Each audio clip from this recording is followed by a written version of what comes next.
तो ये कांग्रेस ने छत्तीसगढ़ का शोषण किया है। वास्तविक अर्थों में छत्तीसगढ़ को आगे बढ़ाया है तो भारतीय जनता पार्टी ने। तो छद्म राजनीति, झूठ की राजनीति, छत्तीसगढ़ियावाद की नौटंकी करने की राजनीति कांग्रेस और भूपेश बघेल का। क्या भूपेश बघेल आपको लगता है कि सर्वश्रेष्ठ छत्तीसगढ़िया मुख्यमंत्री हैं? भाजपा के बुजुर्ग नेताओं को क्या रिप्लेस करने की जरूरत है और युवाओं को मैदान पे लाने की जरूरत है? कि क्या खुद को आप सीएम फेस मानते हैं? क्या ओपी चौधरी खरसिया से ही चुनाव लड़ेंगे या फिर कोई सीट चेंज कर देंगे, कोई सेफ सीट देख लेंगे? आपका भी कर्जा माफ होगा। और अभी जो लोग बोलते हैं कि ऐसा सरकार बोलती है कि भाई छत्तीसगढ़ में कांग्रेस के राज में किसान सबसे समृद्ध है, कर्जा माफ हुआ, तो आपका भी कर्जा माफ होगा। आज की युवा पीढ़ी को पॉलिटिक्स ज्वाइन करना चाहिए या फिर ब्यूरोक्रेसी पे जाना चाहिए? तो मेरे को मारने का भी पर्चा फेंका गया था, इसलिए आप AK-47 लिख सकते थे। हाँ, मतलब एक लोगों के दिलों को जीत करके ही हम कुछ बड़ा काम करते। लव मैरिज, शायद लव कम अरेंज। जी जी जी। वो कहानी क्या है आपकी जिंदगी में? दो बड़े फैसले, मतलब एक शायद फादर की अनुकंपा नियुक्ति आपको मिली जी, आपने ठुकरा दी। सेंट्रल एवेन्यू की जो रोड की चौड़ाई थी वो मुझे महासागर की चौड़ाई की तरह लगता था। वो चौड़ाई की रोड की, वो केवल रोड की चौड़ाई नहीं थी, वो गांव से, छोटे से गांव से उठ कर आने वाले बच्चे और शहर के जिंदगी के बीच की भी चौड़ाई थी। तो शुरुआत करते हैं जी। गाड़ी में संगवारी। नमस्कार, मेरा नाम यशवंत साहू और आप देखना शुरू कर चुके हैं भिलाई टाइम्स। और हर बार की तरह इस बार भी भिलाई टाइम्स कुछ यूनिक करने जा रहा है। वो यूनिक ये है कि भिलाई टाइम्स एक नया शो लेकर आ रहा है, गाड़ी में संगवारी। गाड़ी में संगवारी मतलब आप समझ ही गए होंगे कि कार होगी और कार में हमारे साथ गेस्ट होंगे और गेस्ट को हम, दोस्त को संगवारी कहते हैं। जो गेस्ट होंगे वो हमारे दोस्त की तरह होंगे। उसमें नेता होंगे, उसमें अधिकारी होंगे, उसमें अभिनेता होंगे, तमाम जो ब्यूरोक्रेट्स, तमाम जो पॉलिटिशियंस, तमाम जो सेलिब्रिटी वो होंगे और वो दोस्त की तरह उनसे बात करेंगे ताकि उनके बारे में हम जान सके और आपको बहुत कुछ बता सके। तो आज हमारे पहले गेस्ट हैं, उनसे आपसे मुलाकात कराते हैं। चलिए।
सर, स्वागत है हमारे नए प्रोग्राम जी, थैंक यू। संगवारी, गाड़ी में संगवारी। ये हमारा भिलाई टाइम्स का नया शो है जी। बहुत बढ़िया कि इनोवेटिव सोचे हैं और ये सीट बेल्ट हमारे लिए भी जरूरी है क्योंकि अधिकांश हादसे जब होते हैं सीट बेल्ट नहीं लगाने की बड़ी रीजन रहती है जी।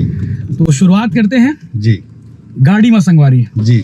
जिस तरह से आप हमारे एपिसोड का नाम समझ पा रहे होंगे कि गाड़ी में संगवारी मतलब आप हमारे दोस्त हैं जी और हम आपके दोस्त हैं जी। और जनता को हम दोस्त के माध्यम से बताएंगे कि भाई हम आपकी जिंदगी में क्या कुछ है जी। और फ्यूचर क्या है, आपका भविष्य क्या था, सब कुछ पे बात करेंगे जी। तो सबसे पहले गाड़ी में संगवारी में जी आपका एक बार फिर से स्वागत है। छत्तीसगढ़ की तमाम जनता की ओर से मैं आपका स्वागत करता हूँ। अरे धन्यवाद। और आप यशवंत भाई, और आप पहचान के मोहताज नहीं है, ये भी मैं बता दूं कि ओपी चौधरी नाम ही काफी है। अरे थैंक यू आपके काइंड वर्ड्स के लिए, बट और लोगों के प्यार के लिए। सब जन मैं भी जय जोहार कर रहा हूँ जी।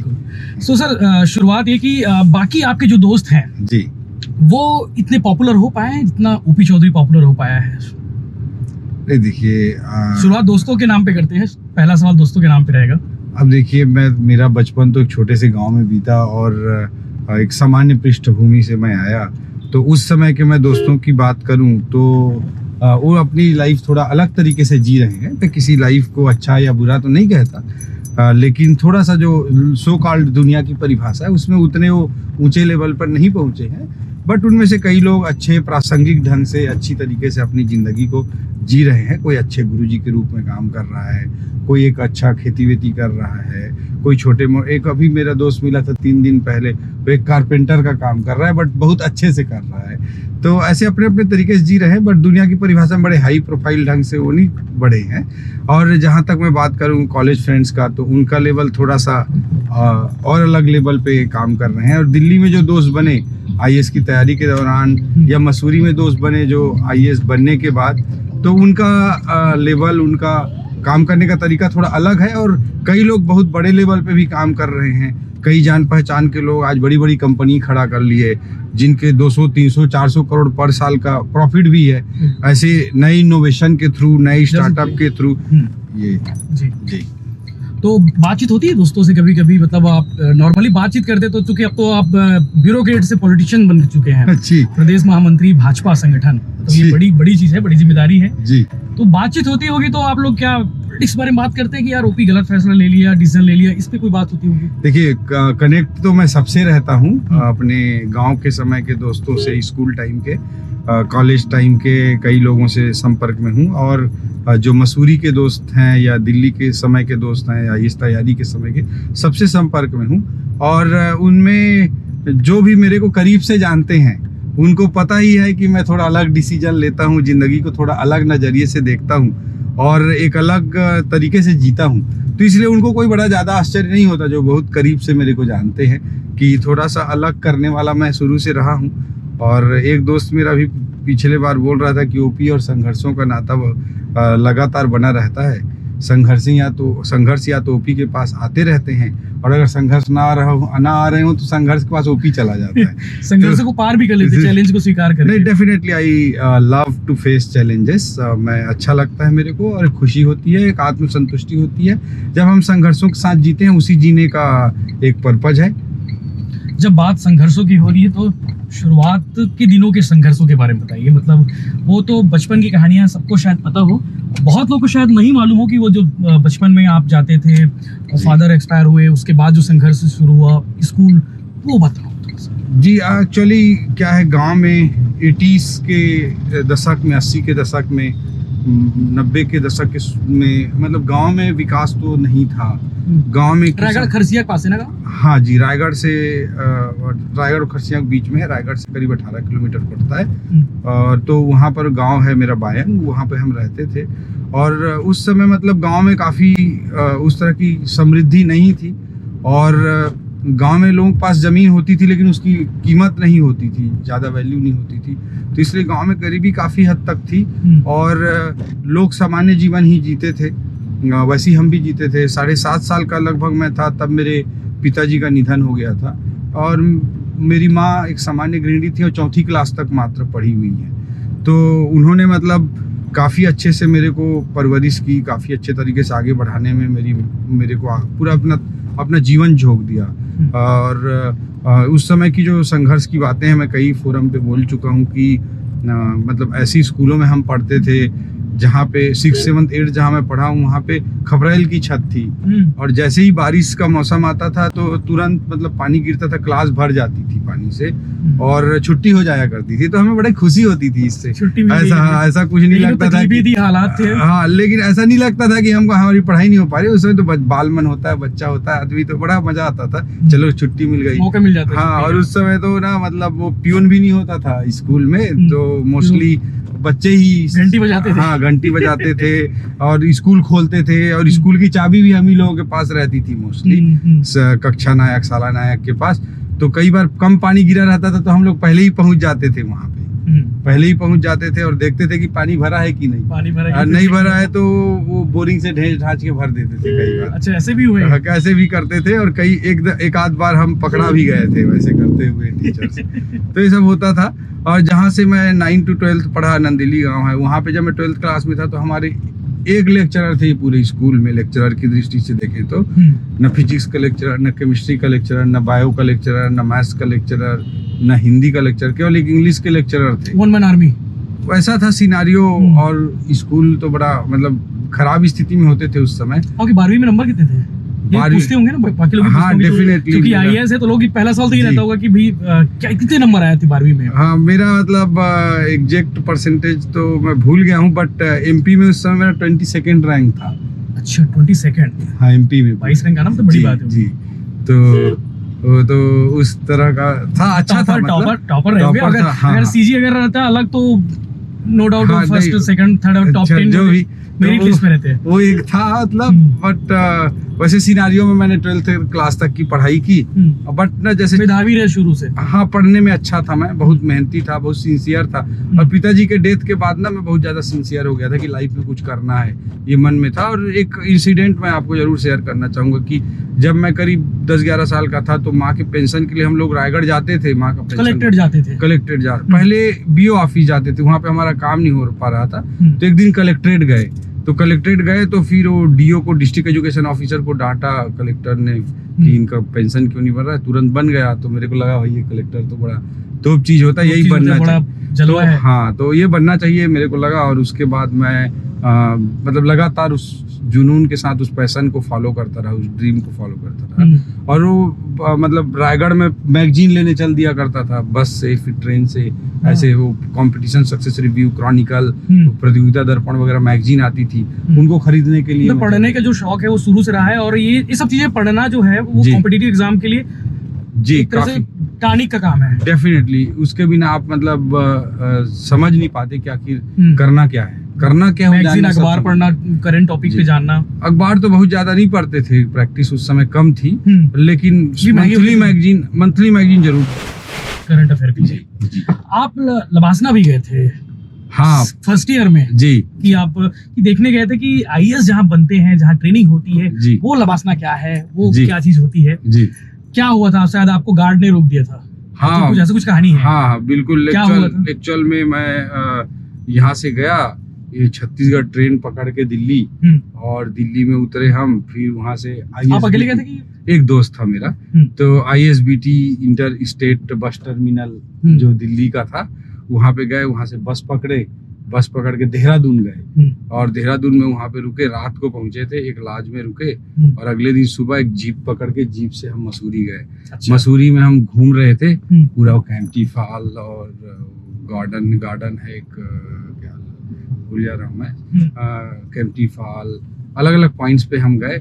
और फिर लबासना के पास आए तो गार्ड ने निश्चित रूप से मना कर दिया कि भाई नहीं जा सकते। तो बड़ा दुख हुआ, आंख में आंसू आ गया। लेकिन मन में मतलब मैं सोचा कि भाई यहाँ आना है, एक दिन तो आऊंगा और आईएएस बन के आऊंगा। यही गार्ड एक दिन सैल्यूट करेगा और गेट खोल के अंदर बुलाएगा। मैं ये संकल्प कहीं न कहीं लेके आया।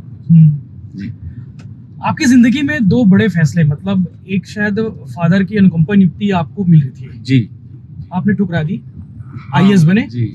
आईएएस के बाद आप पॉलिटिक्स में आ गए 13 साल की नौकरी के बाद। जी।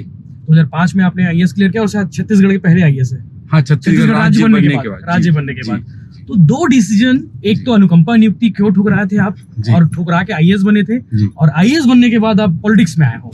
तो ये डिसीजन जो था, मतलब एक पल तो लिए नहीं होंगे, कुछ सोचे होंगे, समझे होंगे कि यार गुरु मतलब कैसे करना है। तो कितना टफ था वो डिसीजन, और कितना चैलेंजिंग रहा होगा कि करना चाहिए।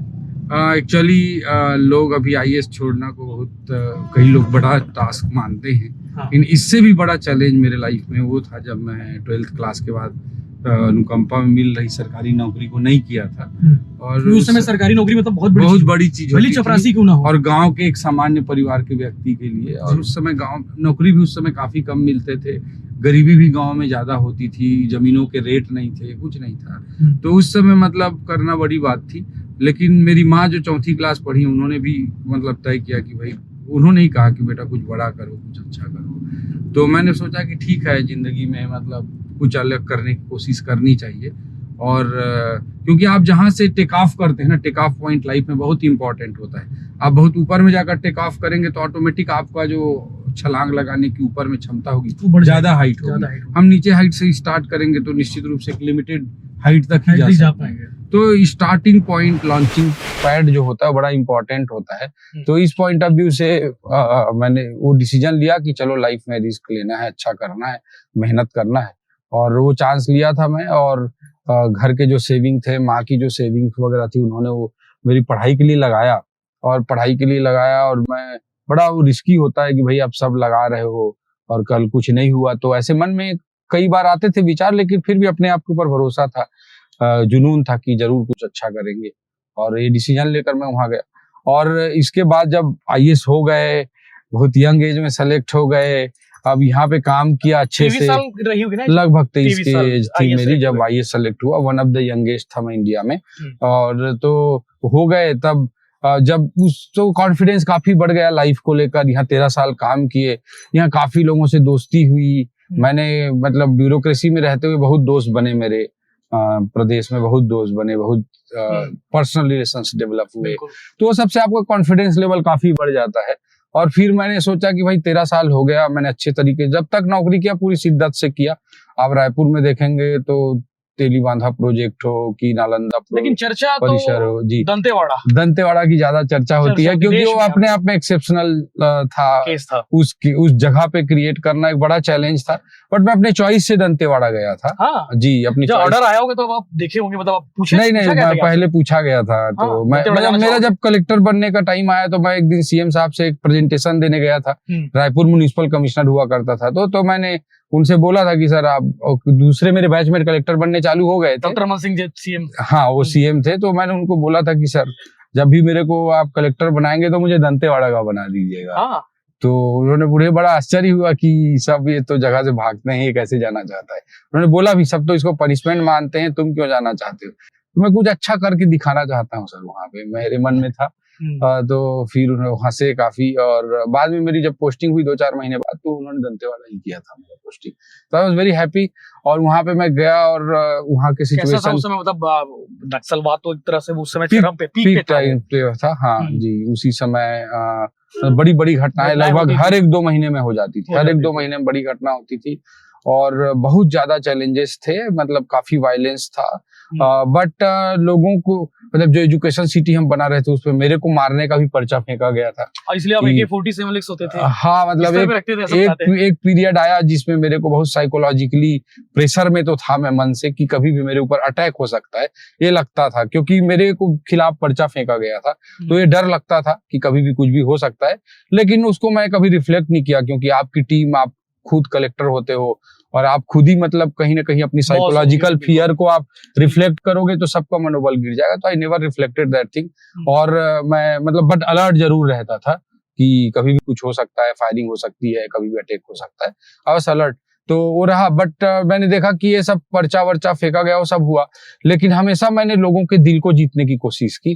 वो गांव जैसे जावंगा, जहाँ पे हमने एजुकेशन सिटी बनाया, करीब 7,000 से ऊपर बच्चे वहां पे रहते हैं। KPMG ने उसको वर्ल्ड के 100 प्रोजेक्ट की सूची में 2012 में शामिल किया, दुनिया के सर्वश्रेष्ठ 100 प्रोजेक्ट की सूची में। और मतलब उसको लेके बाद में PM एक्सीलेंसी अवार्ड भी मुझे यंगेस्ट स्टेज में दिया गया। वो सब चीजें थी, बट उस समय जब ये पर्चा वगैरह आया, तो मैं बताना चाहूंगा, जिस गांव में एजुकेशन सिटी है जावंगा, वो पूरी तरह से लेफ्ट आइडियोलॉजी को सपोर्ट करने वाला गांव है। और वहां पे कभी भी पंचायत इलेक्शंस नहीं होते थे, वहां निर्विरोध चुना जाता था। अच्छा। और लेफ्ट आइडियोलॉजी से बिलोंग करने वाली एक फैमिली है वहाँ, बोमड़ा राम कवासी जी की, और बहुत सीनियर सोशल लीडर है वो, और लेफ्ट को सपोर्ट करते हैं। तो वो मतलब बोमड़ा राम जी वहां पर थे। तो पहले तो मैं समझता नहीं था कौन क्या है, तो मैं बहुत ज्यादा ध्यान नहीं दिया। जब पर्चा वर्चा आया तो मैं फिर वहां की क्वेश्चन को समझने की कोशिश किया। जान पे बात आ जाएगी तो कोई भी करेगा ही। फिर समझने की कोशिश किया, तब मुझे समझ में आया कि Bomda Ram is very important person socially. तो फिर वो मेरे मतलब मैंने सब पूरे गांव वालों को बुलवाया। फिर पूरे गांव वालों को जब मैंने बुलवाया तो मैंने उनसे बातें की कलेक्ट्रेट में। मैं बोला कि देखो भाई, आप चाहोगे तो मैं एजुकेशन सिटी बनाऊंगा, नहीं चाहोगे तो नहीं बनाऊंगा। मेरे बच्चे को यहाँ, मेरे बेटा बेटी को यहाँ नहीं पढ़ना है, तुम्हारे ही बेटा बेटी को पढ़ना है, सोच लो। तो फिर उन्होंने कहा कि भाई यहाँ पे कुछ लोगों की जमीनें थी तो उनको पट्टा दो। तो कई लोगों को पट्टा दिया गया। वहाँ पे SDM ने पूरा सब कार्रवाई किया। फिर उन्होंने कहा कि यहाँ पे खेत में पानी मर जाता है धान, तो बोरिंग कर दो। तो बोरिंग हमने बोर करवाया खेतों के लिए। फिर वो सामुदायिक भवन एक बनाने बोले, 5 लाख का बने, हमने 25 लाख का बनवाया। और वहाँ पे जी जो एजुकेशन सिटी में प्रोजेक्ट थे उसमें लोगों को जगह दी, कलेक्ट्रेट दर की जो पोस्ट होते थे उसमें लोकल गांव वालों को नौकरी देने का प्रयास किया। वो जो स्कूल थे वहां पे उस गांव के बच्चों को प्राथमिकता दिए। इस तरह से उनके दिल को जीतने का प्रयास किए और वो कहीं ना कहीं हमसे पूरी तरह से सपोर्ट में आए।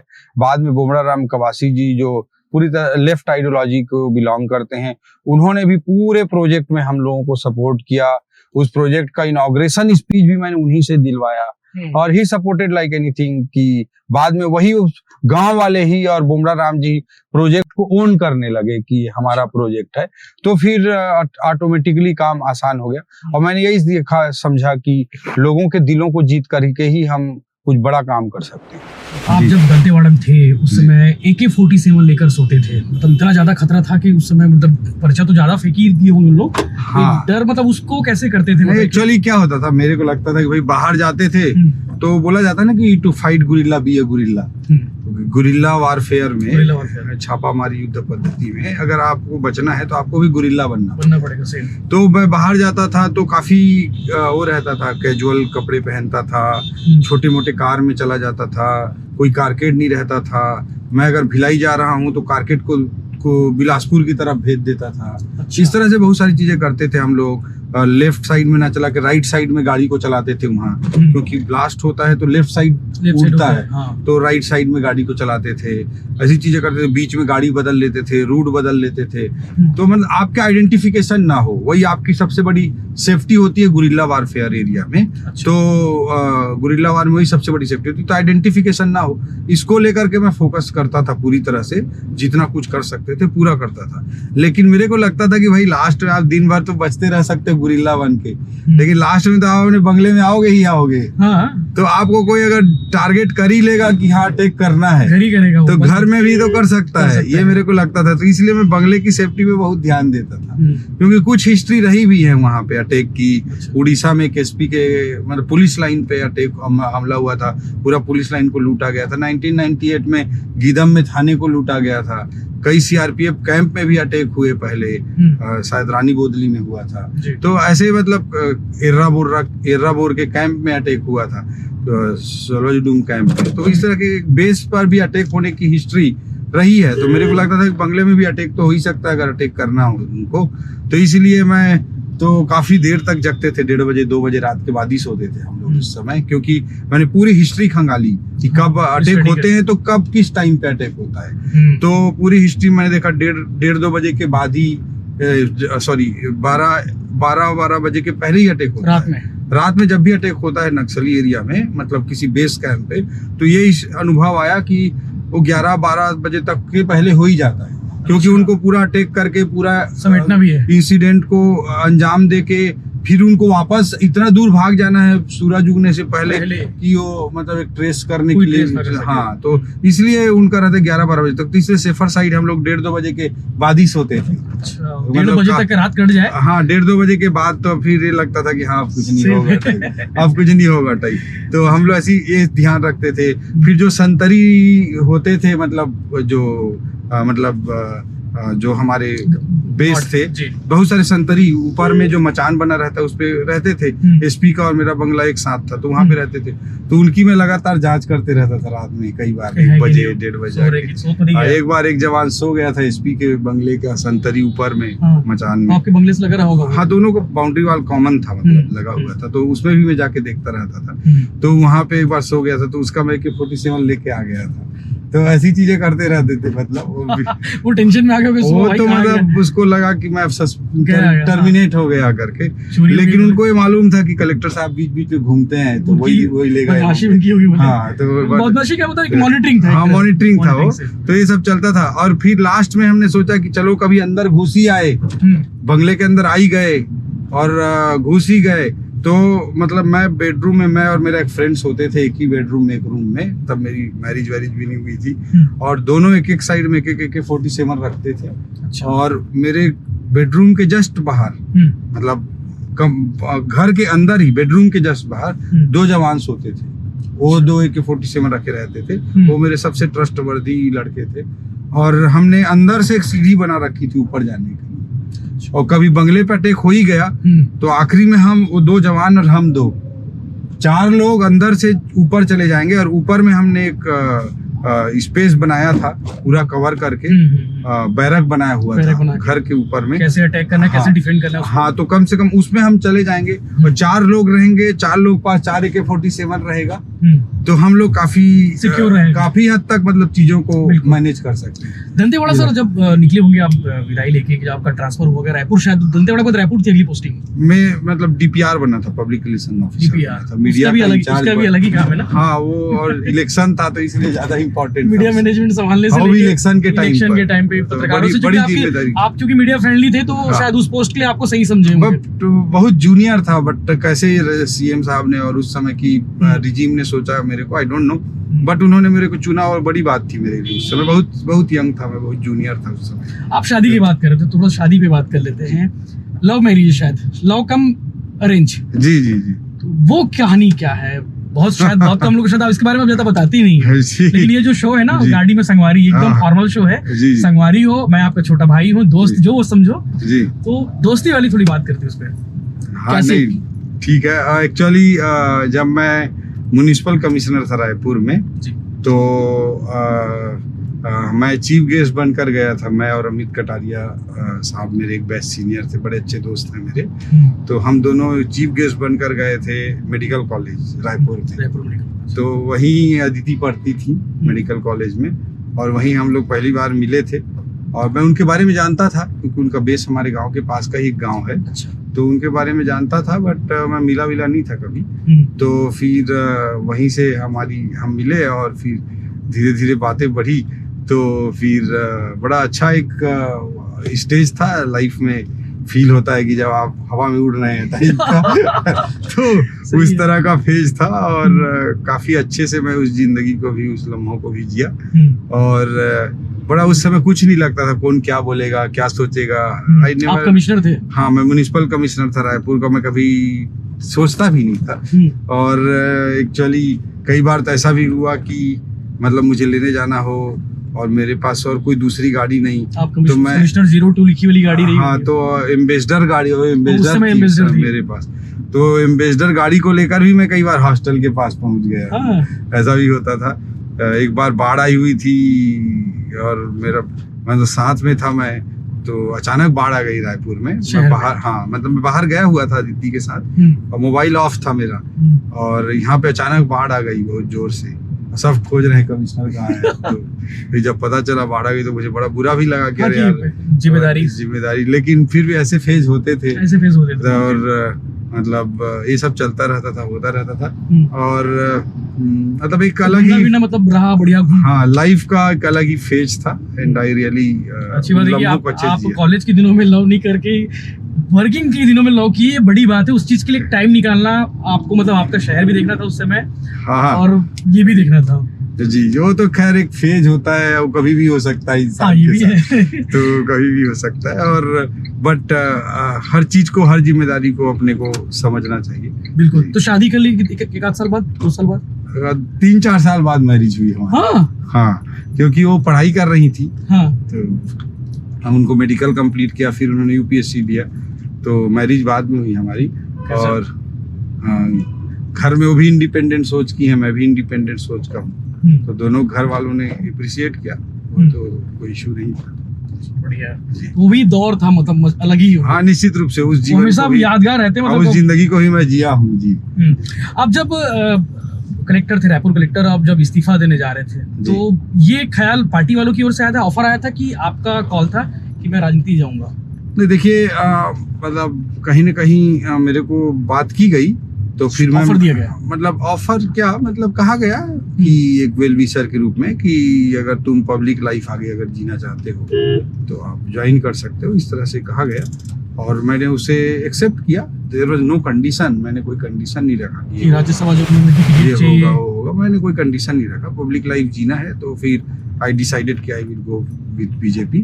तो मैं लाइफ में ये सोचता था कि भाई पूरे लाइफ नौकरी करना शायद ठीक नहीं है, कुछ अलग करना चाहिए, कोई एजुकेशन। लंबा टाइम था लेकिन आपके पास 13 साल बस तो नौकरी हुई थी। हाँ, करीब 24 साल, लगभग 23-24 साल की नौकरी बची। तो मैं फील करता था कि लाइफ में कुछ अलग करना चाहिए। ये कई बार मेरे मन में आता था विचार कि पूरे लाइफ को ब्यूरोक्रेसी में ना जीकर कुछ अलग करना चाहिए, कुछ यूथ के लिए कुछ खड़ा करना चाहिए, एजुकेशन के लिए कुछ खड़ा करना चाहिए, कुछ राइटर बनने की कोशिश करनी चाहिए। स्टॉक मार्केट भी मेरे को बहुत अट्रैक्ट करता है हमेशा से, तो उसमें कुछ करना चाहिए। ये मतलब जिसमें आप बहुत सारे लोगों को एम्पावर कर सकते हैं, वहां भी कर सकते थे आईएएस में अनडाउटेबली, बट इंडिपेंडेंट लाइफ जी करके कुछ अलग करने का भी कई बार मन में ख्याल आता है। बाधाएं रही हूं, हाँ, निश्चित रूप से ब्यूरोक्रेसी में एक सीमा रहती है, एक लिमिटेशन रहता है, तो ये आता था मन में। बट उसी बीच में पॉलिटिक्स का भी चीज आया, तो वो भी मेरे को अच्छा ही लगता था पॉलिटिक्स। तो फिर मैंने सोचा, कॉल लिया कि ये लेना चाहिए। डॉक्टर साहब के साथ दिल्ली गए जी, और गृह मंत्री अमित शाह जी ने आपको, उस समय पार्टी अध्यक्ष थे। हाँ जी, नेशनल प्रेसिडेंट थे अमित शाह जी। तो उन्होंने फिर ज्वाइनिंग कराया। बीजेपी रूल्ड स्टेट्स के चीफ मिनिस्टर्स का कॉन्फ्रेंस था उस दिन दिल्ली में। उसी कॉन्फ्रेंस के बीच में उन्होंने मुझे ज्वाइन करा, उसी बीच में। उस दिन तय हो गया था कि आप खरसिया से चुनाव लड़ेंगे कि टाइम लिए? नहीं, मैंने कोई कंडीशन या कोई बात नहीं रखी थी। हाँ। और पार्टी को जो डिसीजन लेना है वो डिसीजन लेगी, मैंने ये रखा था। मुझे तो बस अपने आप को मैंने बीजेपी को सौंप दिया, उसके बाद पार्टी को डिसाइड करना था कि वो क्या जो भी करना चाहे। तो कहीं न कहीं उनके मन में था कि खरसिया एक चैलेंजिंग सीट है, तो इस बार इसको उतारा जा सकता है करके, तो उन्होंने उतारा, मैंने एक्सेप्ट किया जी। हार कैसे गए, मतलब आपका आकलन के हिसाब से, आपका रिव्यू पॉइंट ऑफ जानना? देखिए, वो सीट तो निश्चित रूप से थोड़ी डिफरेंट टाइप की सीट रही है हिस्ट्री, पॉलिटिकल हिस्ट्री के हिसाब से देखें तो। आज़ादी के बाद हम कभी उस सीट को हमारी पार्टी जीत नहीं पाई थी।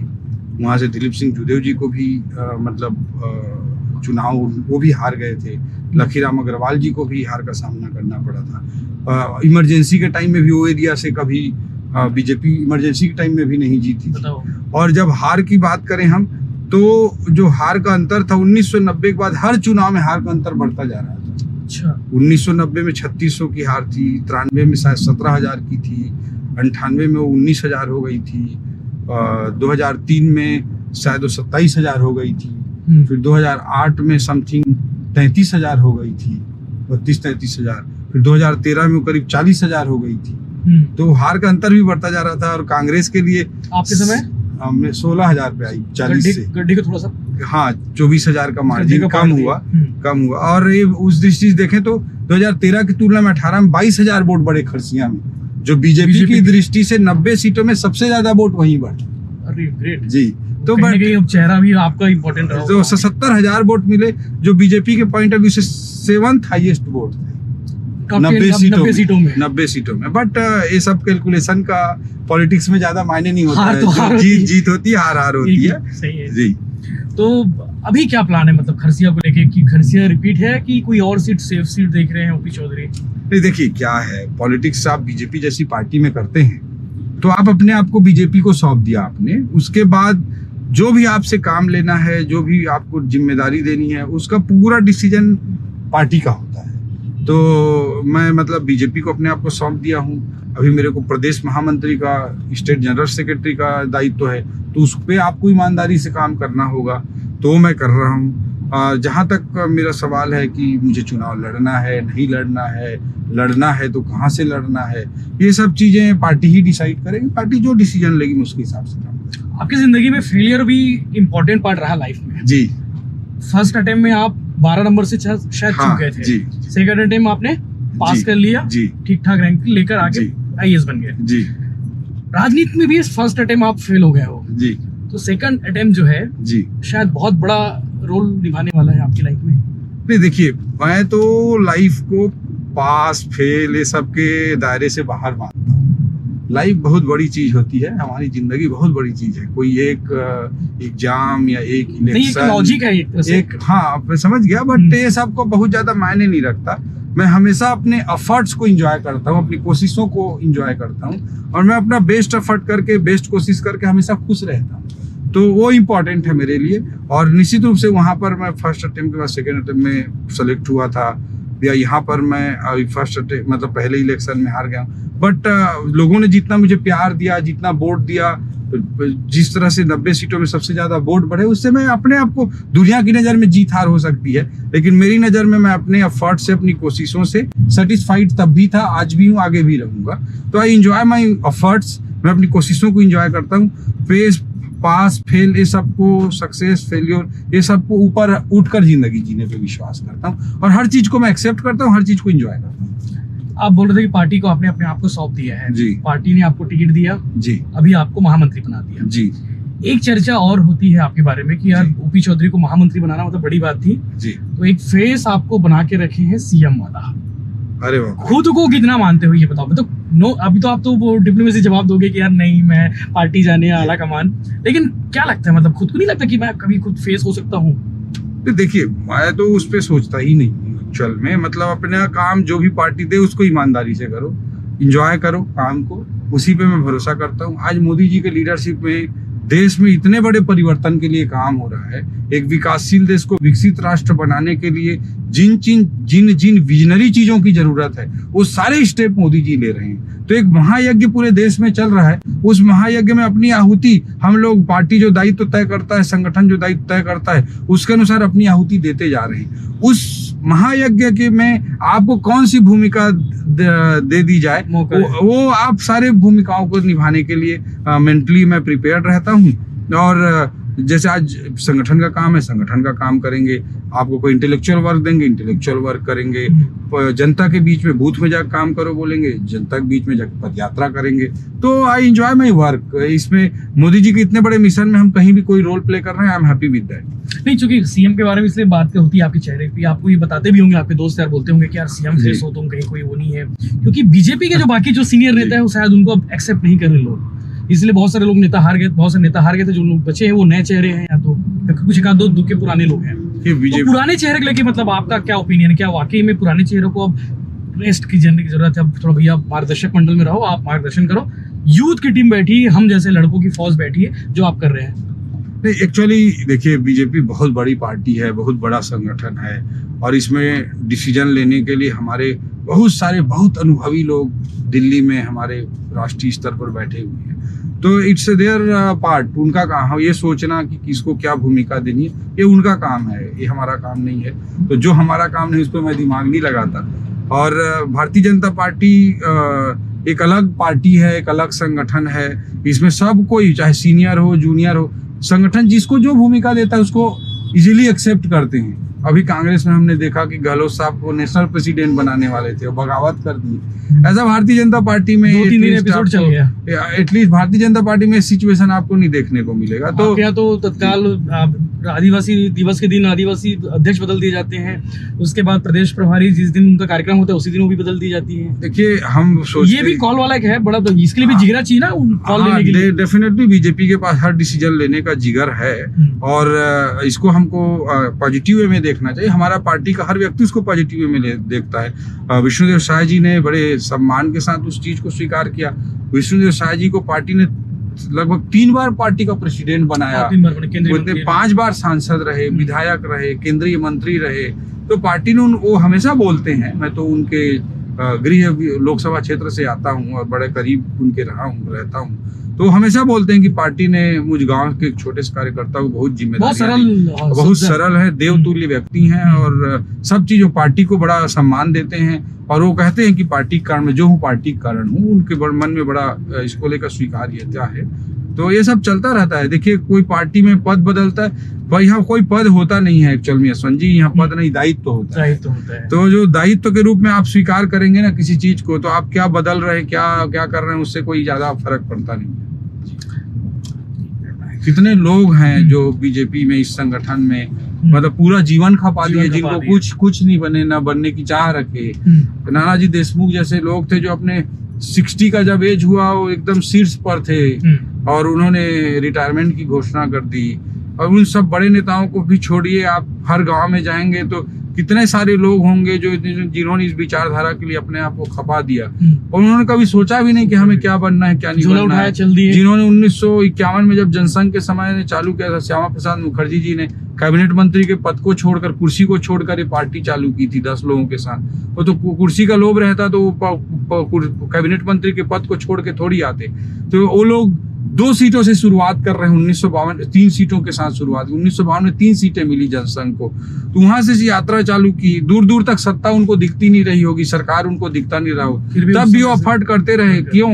एक विचारधारा के लिए, एक बेहतर देश के लिए, राष्ट्र निर्माण के लिए, समाज निर्माण के लिए। तो एक अलग उद्देश्य था, इसीलिए पार्टी इतना लंबा चल रही है और चलती रहेगी। आपका काम अभी बढ़ गया होगा, ऐसा लगता है कि आईएएस थे तब सही काम था, कि अभी काम ज्यादा हो गया यार, बहुत फोन आते हैं, वो गली मोहल्ला क्रिकेट हो रहा है उसमें तक आपको चीफ गेस्ट बनना है, और पार्टी का बड़ा कार्यक्रम उसमें भी आपको जाना है, तो ये कैसे मैनेज करते हो? और काम बढ़ा है कि नहीं वाकई में? काम तो बहुत बढ़ गया है यशवंत जी, और ये तो चॉइस है, मैंने खुद ही चॉइस किया है। कई बार मैं दे नहीं सकती किसी को। हाँ, किसी को दोस्त ऐसा, माई ओन चॉइस, मैंने खुद चूज किया है, तो उसको ही एंजॉय करना है।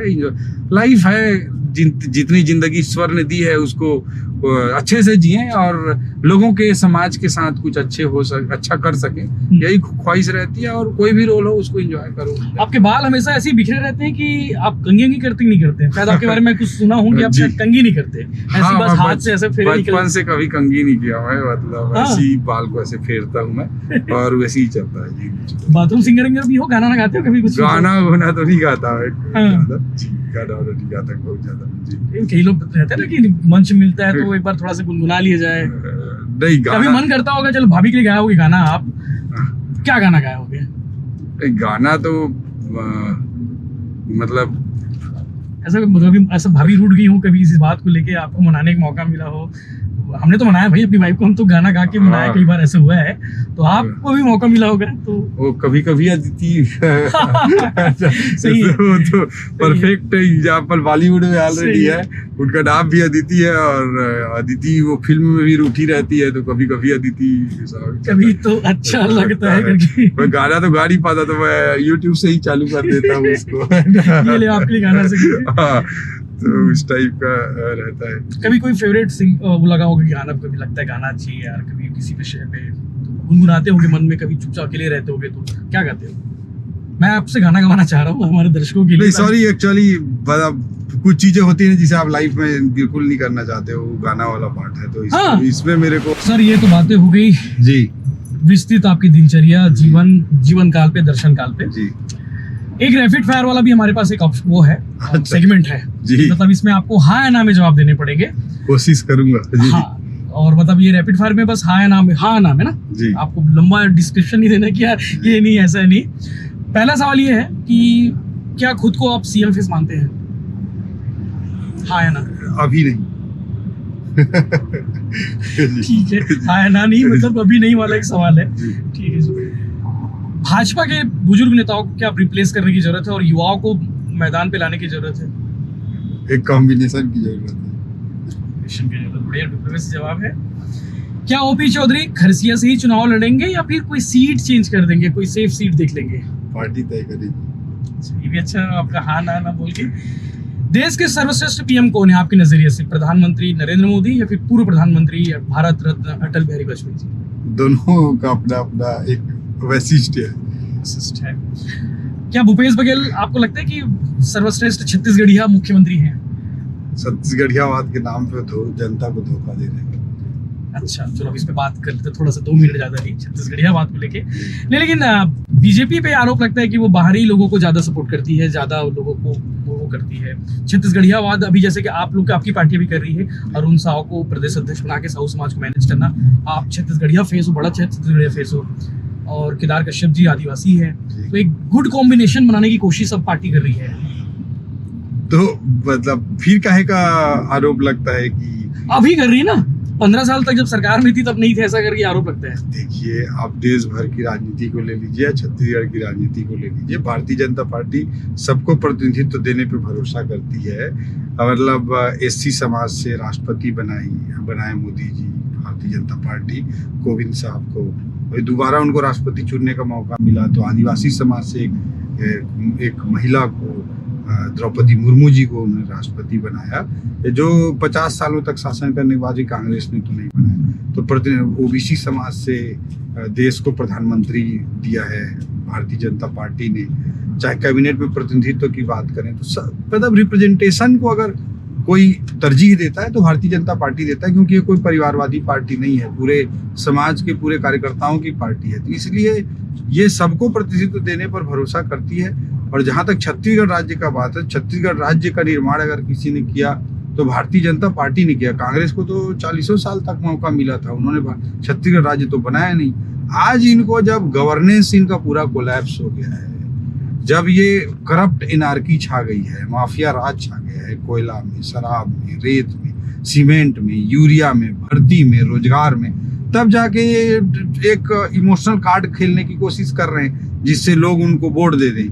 तो छद्म राजनीति, झूठ की राजनीति, छत्तीसगढ़ियावाद की नौटंकी करने की राजनीति कांग्रेस और भूपेश बघेल कर रहे हैं। भारतीय जनता पार्टी ने वास्तविक अर्थों में, आप 1947 में देश आजाद हुआ, 1956 में मध्य प्रदेश बना, तब से लेकर के 2003 तक के छत्तीसगढ़ को देख लीजिए, 2000 तक के छत्तीसगढ़ को देख लीजिए, तब का छत्तीसगढ़ और इन 15 सालों में जो छत्तीसगढ़ बदला।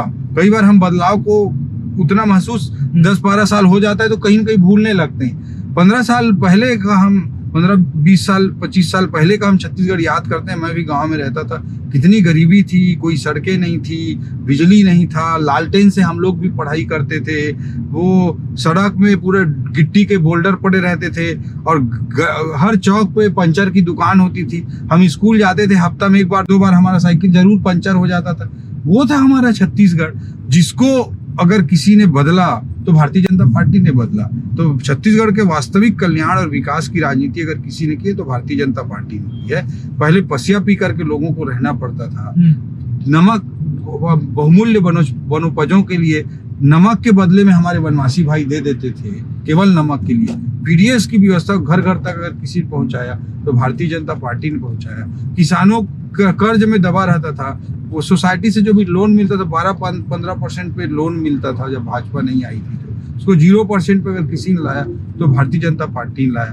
धान खरीदी की आज बहुत बात होती है, धान खरीदी की व्यवस्था किसी ने खड़ी की तो भारतीय जनता पार्टी ने ही खड़ी की, स्ट्रक्चर तैयार कर दिया, पूरा स्ट्रक्चर खड़ा किया। उसको धान खरीदी मतलब जब 2003 में आया तो समथिंग 5 लाख टन का खरीदी होता था, 2018 में 70-75 लाख मीट्रिक टन तक लेकर भारतीय जनता पार्टी लेकर गई। तो ये सबको अगर किसी ने किया है तो भारतीय जनता पार्टी ने किया है। 1947 से 2000 तक कांग्रेस को तो मौका मिला था ना, क्या किया उन्होंने? पूरे छत्तीसगढ़ का शोषण ही किया। हमारे बैला डीला से लोहे की खदान से लोहा अयस्क का कांग्रेस वाले निकालते रहे। हमारे कोरबा में गेवरा एशिया का सबसे बड़ा ओपन कोल फील्ड ग्राउंड है, वहां से कोयला निकलता रहा। पावर प्लांट हमारे कोरबा में लगते थे और बिजली जलती थी कहीं न कहीं भोपाल, इंदौर, ग्वालियर जैसे जगहों में। तो ये कांग्रेस ने छत्तीसगढ़ का शोषण किया है। वास्तविक अर्थों में छत्तीसगढ़ को आगे बढ़ाया है तो भारतीय जनता पार्टी ने बनाया है। आप अभी बासी और कर्जा की बात की तो मुझे दोनों याद आ गए। आप छत्तीसगढ़िया हो तो बासी खाते होगे, जी जी, होगे और पेज ज्यादा खाते हैं हमारे तरफ, पेज ज्यादा खाते हैं, अभी भी खाते हैं पेज ज्यादा। हाँ, बासी भी खाते हैं बट बासी थोड़ा कम खाते हैं, पेज ज्यादा खाते हैं जी। तो अभी भी खाते हो आप? हाँ, बिल्कुल पेज खाता हूँ अभी जी। आप कभी आइए घर तो खिलाता हूँ। तो अभी बासी खाते हैं जी। एक चीज और, एक सवाल था, कर्जा। आप वीडियो फोटो डालते हो, एकदम खेती किसानी वाले आदमी हो, एकदम छत्तीसगढ़िया ठेठ किसान, आपका भी कर्जा माफ हुआ होगा। और अभी जो लोग बोलते हैं कि ऐसा सरकार बोलती है कि भाई छत्तीसगढ़ में कांग्रेस के राज में किसान सबसे समृद्ध है, कर्जा माफ हुआ, तो आपका भी कर्जा माफ होगा? देखिए, मैं एक्चुअली खेती करना अभी पिछले गर्मी से चालू किया हूँ। अच्छा, नए वाले किसान है? हाँ, मैं नया वाला किसान हूँ। गांव में घर में खेती जरूर होती थी और कितना कर्जा माफ हुआ है नहीं हुआ मैं उसको पूछ नहीं पाया हूँ, लेकिन मैं इतना जरूर कहता हूँ कि भाई ये बहुत ही बचकाना होता है कि राज्य में कोई स्कीम लाई गई, कोई पॉलिसी लाई गई तो उसको देखो तुमने भी तो कर्जा माफी का फायदा लिया। This is very silly argument. मेरे एक लिस्ट जारी हुई थी कांग्रेस की ओर से, ये बड़ा सिली आर्गुमेंट। रमन सिंह से लेके तमाम बड़े लोग नेता। देखिए, भारतीय जनता पार्टी के समय में भी बोनस बटा था तो भूपेश बघेल भी दाऊ हैं, उनको भी मिला होगा, है ना, कि धनेन्द्र साहू हैं, कि कोई भी मतलब कि धर्मजीत जी हैं, कोई भी मतलब जो किसी पार्टी का, तो जो स्कीम प्रदेश में चल रही उसका लाभ तुमने लिया ये बातें करना बड़ा सिली आर्गुमेंट लगता है मुझे को, चाहे किसी की भी गवर्नमेंट हो, इसको मैं बहुत ज्यादा तरजीह नहीं देता। ठीक है, किसी स्कीम लाई गई, प्रदेश में चल रहा था तो लोगों ने उसका लाभ लिया, that is not a big thing. But पॉलिसीगत दृष्टिकोण से अगर उसका कोई आलोचना करता है विपक्ष धर्म निभाते हुए, तो उस आलोचना को सत्ता पक्ष को सुनना चाहिए, चाहे किसी भी पार्टी की सरकार। जरूरी है डेफिनेटली हमारी सरकार हो, हम बोले कि इस योजना का तुमने फायदा उठाया, इस योजना का तुमने फायदा, this is very silly argument.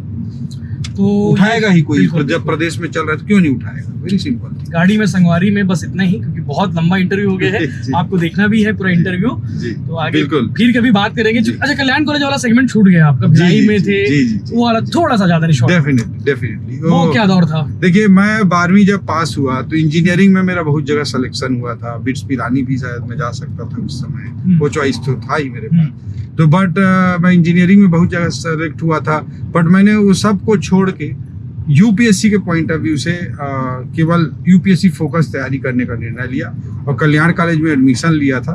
और कल्याण कॉलेज में फर्स्ट ईयर में कुछ दिन में गया, काफ़ी दिन गया, बट सेकेंड ईयर से मैं अटेंडेंस काफ़ी कम हो गई मेरी, और लास्ट में तो ये सिनेरियो था कि मेरा साल भर का अटेंडेंस 4% था। हाँ। तो मैं यूपीएससी के लिए डेडिकेटेड तैयारी करता था, और बात करके रिक्वेस्ट करके परीक्षा दे पाया। दुबे सर हुआ करते थे डिसिप्लिन इंचार्ज, तो वो डिसिप्लिन इंचार्ज थे, तो मेरे को बुलाए, पहले डांटने लगे, फिर हंसते हुए बोले क्या बात है बेटा, तू ऊपर से भी टॉप करता है, नीचे से भी टॉप करता है। तो ऐसे फिर बड़ा हंसे हो। फिर उनको पता था कि मैं यूपीएससी तैयारी करता हूँ, तो उन्होंने फिर बाद में कुछ नहीं किया, मैनेज किया। तो ये सब था। बट कल्याण कॉलेज में मतलब मैं गाँव से आया था और एक शहर की जिंदगी जी रहा था। सेंट्रल एवेन्यू की जो रोड की चौड़ाई थी वो मुझे महासागर की चौड़ाई की तरह लगता था। वो चौड़ाई के रोड की, वो केवल रोड की चौड़ाई नहीं थी, वो गांव से, छोटे से गांव से उठकर आने वाले बच्चे और शहर के जिंदगी के बीच की भी चौड़ाई थी। तो मैं जो एक संक्रमण काल होता है, छोटे से गांव से उठकर जो बच्चा आता है, तो उस संक्रमण काल को भिलाई में जिया, और भिलाई ने मुझे बहुत कुछ सिखाया और पढ़ना सिखाया, डिसिप्लिन सिखाया, शहरी जीवन में क्या कुछ होता है वो कुछ बताया, और बड़ा अच्छा मेरा लाइफ रहा। बहुत अच्छे अच्छे दोस्त मिले जिन्होंने बहुत हेल्प किया। छोटे जगहों में ज़्यादा अच्छे दोस्त मिलते हैं, वो आज भी इमोशनली बहुत सारे लोग बहुत कनेक्टेड रहते हैं। तो वो सब कुछ ज़िंदगी जिया और मैं उसके एक एक पल को बड़ा प्रीशियस मानते हैं। तो ये थे ओपी चौधरी जी। एक सवाल और, सॉरी जी, आज की युवा पीढ़ी को पॉलिटिक्स ज्वाइन करना चाहिए या फिर ब्यूरोक्रेसी पे जाना चाहिए? देखिए, दोनों आप डेफिनेटली मतलब मैं बोलता हूँ कि डेमोक्रेसी में पॉलिटिक्स इज मोस्ट इम्पोर्टेंट, इसमें कहीं कोई डाउट नहीं है, बट उसके चैलेंजेस भी उतने ही बढ़ेंगे। हम पॉलिटिक्स को लाइक करें या डिसलाइक करें, हम लव करें या हेट करें, but it's most important in Indian democracy. Bharat के लोकतंत्र में राजनीति सबसे बड़ी है, हम उसे पसंद करें या ना पसंद करें। तो उस पॉइंट ऑफ व्यू से पॉलिटिक्स का बड़ा इंपॉर्टेंस है, क्योंकि देश के एडमिनिस्ट्रेटिव सिस्टम को, आर्थिक सिस्टम को, सोशल सिस्टम को, एजुकेशनल सिस्टम को, सबको अगर कोई डायरेक्शन देता है तो पॉलिटिकल सिस्टम ही देता है लोकतंत्र में। तो इसलिए उसका बड़ा इंपॉर्टेंस है। तो इसलिए, और दुर्भाग्य है कि इसके चैलेंजेस को देखकर कई अच्छे लोग राजनीति में आते नहीं हैं। और महर्षि चाणक्य ने कहा है कि अच्छे लोगों के राजनीति में भाग नहीं लेने का पहला दुष्परिणाम होता है बुरे लोग अच्छे लोगों पर शासन करने लगते हैं। अनपढ़ तो लोग, इन सारी चीजों को देख करके, बुरे अच्छे कहूंगा मैं, शिक्षित अनपढ़ नहीं कहूंगा, तो इन सारी चीजों को देखकर मैं कहूंगा कि politics is most important. But एक गरीब परिवार से, एक लोअर मिडिल क्लास परिवार से कोई बच्चा आता है, उसकी आइडेंटिटी कुछ होती नहीं है, फिनेंशियल सिक्योरिटी नहीं होती है, उसके पास कोई ऐसा स्किल नहीं होता है कि वो अपनी लाइफ को सरवाइव कर सके, तो सीधा पॉलिटिक्स में खड़ा होना कई बार काफ़ी चैलेंजिंग होता है। तो इसलिए मैं यूथ को ये कहूँगा कि पहले अपने आप को एक इस्टेब्लिश करें, ताकतवर बनाएं, और अपने आप को ताकतवर बना करके कि किसी पर बोझ ना बने, सेल्फ डिपेंडेंट बने। उसके बाद सोसाइटी के लिए, देश के लिए भी अपना सब कुछ दें, लेकिन उससे पहले एक आइडेंटिटी, एक अपना सेल्फ रिलायंस, अपनी आत्मनिर्भरता सुनिश्चित करना बेहद जरूरी है। क्योंकि अगर आर्थिक रूप से आप सक्षम नहीं हैं और आपके अंदर कोई ऐसी स्किल नहीं है जो आपको आर्थिक रूप से सक्षम बनाती है, और पॉलिटिक्स में कूद जाते हैं, तो फिर तो आप पॉलिटिक्स को ही खाएंगे क्या? तो इसलिए मैं कहता हूँ कि भाई आप पॉलिटिक्स पैशन के लिए करिए, जरूरत के लिए मत करिए। Great, lesson of the day बोल सकते हैं इसको। तो ये तो ओपी चौधरी साहब, जिनसे बहुत सारी बातें की, बहुत सारे राज भी खोल दिए उन्होंने। लव स्टोरी वो बताते नहीं, लेकिन आज बता भी दिए। एक आखिरी बोल दो कि भिलाई टाइम्स को सब्सक्राइब कर लो, जम्मू छत्तीसगढ़िया भाई बहनी मल्ला, जम्मू कार्यकर्ता पार्टी के भाजपा के, बोल दो आप। नहीं, यशवंत भाई आपको मैं बहुत बहुत बधाई देता हूँ, बहुत शुभकामनाएं देता हूँ कि एक सामान्य पृष्ठभूमि से आकर के आप अपने लाइफ में इतना क्रिएटिव और इतना अच्छा काम कर रहे हैं। तो मेरी पूरी शुभकामनाएं हैं आपके चैनल के साथ, भिलाई टाइम्स के साथ। आपको मेरी बहुत शुभकामनाएं हैं, भिलाई टाइम्स फैमिली को, आपको। और मैं हमारे छत्तीसगढ़ के जम्मू युवा भाई बहनी मला, सियान मला, महतारी बहनी मला, सब झन ला निवेदन करना चाहता हूँ कि हमारे छत्तीसगढ़ के ये नया उभरते स्टार ला सब अपन आशीर्वाद देवर भिलाई टाइम्स ला जरूर सब्सक्राइब करें। जैसे पूरा इंडिया से इंटरनेशनल लेवल पे बहुत सारे इनोवेटिव चैनल डेवलप कर रहे हैं, ग्रो कर रहे हैं, वैसे ही हमारे छत्तीसगढ़ से भी एक चैनल ग्रो करे, हम सबके लिए बड़े सौभाग्य और खुशी की बात होगी। हमारी पूरी शुभकामनाएं हैं सभी हमारे छत्तीसगढ़िया भाई बहनों को, हमारे भारतीय जनता पार्टी परिवार के, हमारे प्रदेश के कांग्रेस के भी भाई बहनों को, बसपा के भी भाई बहनों को, आपके भी भाई बहनों को, सीपीआई के भी भाई बहनों को, सर्व आदिवासी समाज के भी भाई बहनों सर्वदलीय बैठक बुला, ये हमारे सब अपने भाई हैं। हम पॉलिटिकली अलग अलग हो सकते हैं, इन सब लोगों को मैं कहता हूं कि भिलाई टाइम्स का कोई पार्टी नहीं है, उसको हम सब लोग सब्सक्राइब कर सकते हैं और हमारे यशवंत साहू भाई को आगे बढ़ने में हम अपना आशीर्वाद दे सकते हैं, आप अपना आशीर्वाद दे सकते हैं। हमारी पूरी शुभकामनाएं आपके साथ। जय जोहार। जय जोहार।